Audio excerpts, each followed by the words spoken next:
আজকে যে জিনিসটা প্রমাণিত হইল যে এই জায়গাটাতে আমাদের এবং আমাদের জায়গায় আমরা প্রোগ্রাম করলাম এবং আরেকটা মজার বিষয়, গাড়িতে তো অনেকেই জায়গা দেখতে যান, কিন্তু আমাদের ম্যানেজিং ডিরেক্টর সাহেব হেলিকপ্টারে করে জায়গা দেখাচ্ছেন। বিল্ডিংয়ের কথা আমি বলবো না, করবেন কি করবেন না এখানে দেখতে পারেন এবং আপনার মনে হবে যে না বিনিয়োগ করবেন, আমি বলবো অবশ্যই বিনিয়োগ করবেন। আনন্দিত যে স্বপ্ন পূরণের এক ধাপ আমরা আগায় গেলাম। আমি কি আপনারা আপনাদের কাজে এগিয়ে যান, আমরা আপনাদের সঙ্গে আছি, এলাকাবাসী আপনাদের সঙ্গে আছে।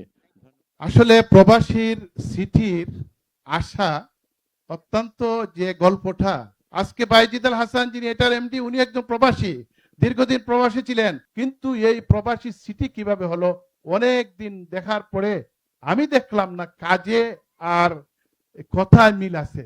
প্রবাসীদের জন্য নির্মাণ হচ্ছে দেশের প্রথম স্মার্ট সিটি, যেখানে থাকছে স্কুল, মসজিদ, হাসপাতাল, সুইমিং পুল, হেলিপ্যাড, পাঠাগার, জিম, সুপারমার্কেট, শিশু পার্ক সহ সকল নাগরিক সুবিধা। মাত্র ৩০ লাখ টাকা বিনিয়োগে মিলছে আকর্ষণীয় ফ্ল্যাট। প্লাটিনাম ইনভেস্টরদের জন্য ঢাকা বিমানবন্দরে ভিআইপি প্রোটোকল সুবিধা। বিস্তারিত জানতে যোগাযোগ করুন স্ক্রিনে দেয়া হোয়াটসঅ্যাপ অথবা ইমো নাম্বারে।